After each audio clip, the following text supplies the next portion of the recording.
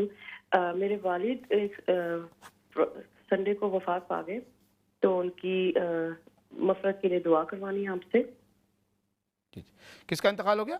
میرے والد صاحب۔ اچھا، والد کا۔ اچھا، محمد سلیم۔ اچھا، محمد سلیم نام ہے؟ جی۔ اچھا اچھا، اللہ پاک ان کی مغفرت فرمائے جی، ان کے درجات بلند فرمائے، اور تمام لاواحقین کو اللہ پاک صبر جمیل عطا فرمائے۔ آمین آمین۔ اور میرا ایک سوال ہے، اگر غلطی سے اور آپ کے ذہن میں نہ ہو اور آپ نماز جنازہ میں وضو کے بغیر آپ نماز جنازہ میں شامل ہو جائیں تو کیا نماز جنازہ ہو جائے گی؟ کس کے لیے پوچھ رہی ہیں؟ نماز جنازہ کی۔ نماز جنازہ میں خاتون کو شریک ہو جائیں؟ ہاں جی، اور وہ باوضو نہ ہو اور ان کے ذہن میں نہ ہو کہ وہ وضو میں ہے یا نہیں ہے۔ ٹھیک، یعنی ان کو پتا ہے کہ وضو نہیں ہے، انہیں یاد نہیں ہے اس ٹائم پہ کہ ان کا وضو ہے یا نہیں ہے، تو کیا وہ نماز جنازہ کی قبول ہو جائے گی؟ ٹھیک، میں عرض کرتا ہوں۔ جزاک اللہ، بہت شکریہ جی۔ جی السلام علیکم ورحمۃ اللہ۔ کالر۔ السلام علیکم۔ جی وعلیکم السلام ورحمۃ اللہ۔ آپ کا کیا حال ہے؟ ٹھیک ہے الحمدللہ، اللہ پاک کرے۔ میرے واسطے دعا کرنا، میں تھوڑا بیمار ہوں۔ اللہ پاک آپ کو شفاء کلیہ عطا فرمائے بھائی، لا باس طہور انشاءاللہ، لا باس طہور انشاءاللہ۔ جی بہت شکریہ جی۔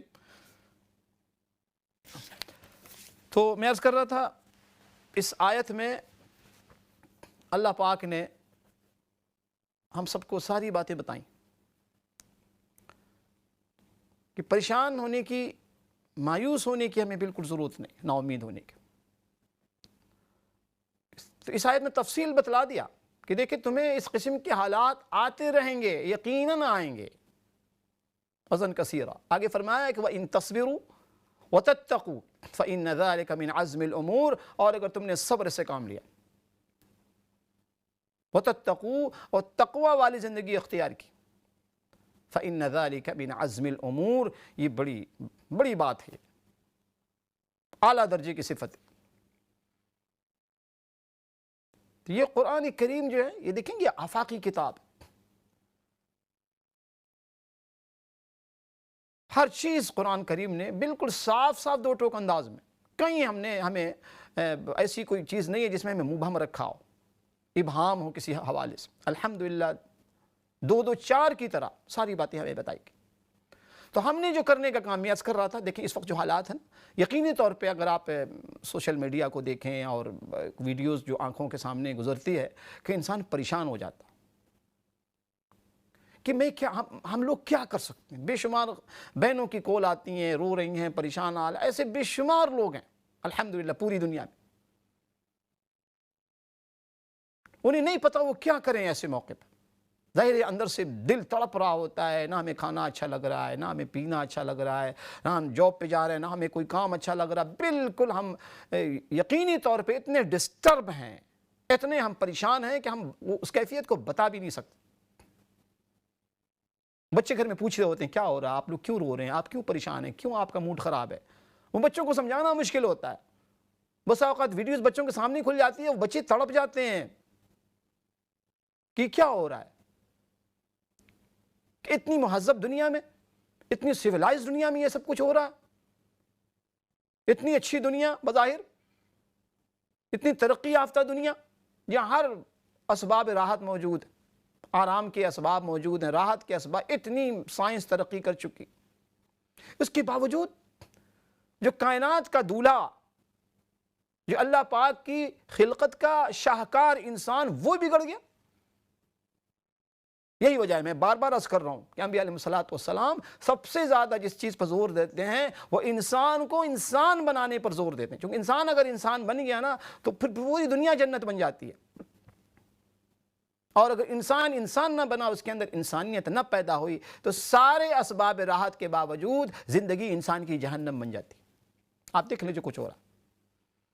ان واقعات سے یقین آپ کریں کہ قرآن کریم کی بے شمار آیات، ان کی تشریح سمجھ میں آتی ہے، ان کی تفسیر سمجھ میں آتی ہے. یہ حالات تفسیر ہیں قرآن مجید کی آیات کے. قرآن مجید نے ایک جگہ فرمایا کہ یاد رکھنا وَمَنْ أَعْرَضَ عَنْ ذِكْرِي فَإِنَّ لَهُ مَعِيشَةً ضَنْكًا وَنَحْشُرُهُ يَوْمَ الْقِيَامَةِ أَعْمَى. یاد رکھنا جو شخص بھی، یاد رکھیں اس میں کوئی تخصیص نہیں ہے، کہیں کا رہنے والا، وہ عرب ہو، وہ عجم ہو، وہ انڈیا کے لوگ ہوں، پاکستان کے، کہیں کے بھی ہوں، کسی بھی ملک کے رہنے والے ہوں. وَمَنْ أَعْرَضَ عَنْ ذِكْرِي، جو شخص میرے ذکر سے اعراض کرے گا. کیا مطلب ذکر؟ اطاعت سے، فرما برداری سے، میری بندگی سے، میری عبدیت سے انکار کرے گا، اعراض کرے گا. کیا ہوگا اس کا انجام؟ فَإِنَّ لَهُ مَعِيشَةً ضَنْكًا، اس کی زندگی کو ہم تنگ بنا دیں گے، تنگ زندگی کر دیں گے اس کی، ہم پوری زندگی اسٹریسفل زندگی ہوگی اس کی، ٹینشن والی زندگی، پریشانی والی زندگی. یہ اللہ پاک کی طرف سے. وَنَحْشُرُهُ يَوْمَ الْقِيَامَةِ أَعْمَى. ایک کالر ہمارے ساتھ ہیں جن کو بھی شامل کرتے ہیں. السلام علیکم ورحمۃ اللہ. وعلیکم السلام. جی بھائی. میں زکوٰۃ کے بارے میں پوچھتا ہوں. جی فرمائیے. میں گاؤں میں رہتا ہوں. میرے محلے میں جو غریب بزرگار ہیں، میرے رشتے دار، یہ پیسے ان کو دے سکتا ہوں؟ جی اگر غریب ہیں تو بالکل دے سکتے ہیں. آپ اگر وہ زکوٰۃ کے مستحق ہیں تو بالکل ڈبل ثواب ہے. آپ کو اپنے محلے والوں کا خیال رکھنا، قریب کے لوگوں کا خیال رکھنا زیادہ ضروری ہے. تو مزدوری سے ضروری ہے تو کر لیتے ہیں، اور تو مطلب ان کا کچھ نہیں خاص ایسا. سوری کیا فرمایا؟ مزدوری اگر مل جائے تو مزدور ہے نا، ہاں تو مزدوری کر لیتے ہیں. اگر مزدوری نہیں تو پھر تو کچھ نہیں ہے نا، اور کچھ بھی ان کا نہیں ہے کوئی. ہاں نہیں دے سکتے ہیں، بالکل دے سکتے ہیں جی، ان کا زیادہ حق ہے. بہت شکریہ. بالکل دے سکتے ہیں. آپ ایسے لوگوں کا دیکھیں، زکوٰۃ میں اس بات کا خیال رکھنا چاہیے کہ جو آپ کے پاس کے لوگ ہیں، قریب کے لوگ ہیں، جب بھی آپ صدقہ نکالیں، زکوٰۃ نکالیں، ان لوگوں کا ضرور خیال رکھیں. ایسا تو نہیں ہے کہ چراغ تلے اندھیرا، یعنی گھر کے لوگ، آپس کے لوگ، خاندان کے لوگ، رشتہ دار لوگ یا دور کے قریب کے رشتہ دار بیچارے فاقہ کر رہے ہیں، مفلس ہیں، اور آپ باہر جو ہے نا، باہر کی دنیا میں آپ نے خوب دینا. اچھی بات ہے، دینا تو بہت اچھی بات ہے، لیکن شریعت نے ہر چیز کا توازن رکھا ہے، ہر چیز کا ایک معیار بتلایا ہے، اسلوب بتلایا ہے، ایک سسٹم بتلایا. تو قرب و جوار کے لوگوں کو دیکھیں، اگر وہ مستحق ہیں تو پہلا حق ان کا بنتا ہے. پہلا حق رشتہ داروں کا بنتا ہے. کوئی بھائی بہن ہیں, کزنس ہیں, پھوپھیاں ہیں, خالائیں ہیں, پھوپھا, ایسے لوگ جو ہمارے جو مانگتے بھی نہیں ہیں بیچارے رشتہ دار ہونے کی وجہ سے, تو ان کا ہم نے خیال رکھنا ہے. اللہ کریم ہم سب کو دین کی سمجھ عطا فرمائے. ناظرین, مختصر سا بریک ہے انشاءاللہ, بریک کے بعد اسی موضوع کو کیری آن کرتے ہیں. السلام علیکم ورحمۃ اللہ وبرکاتہ.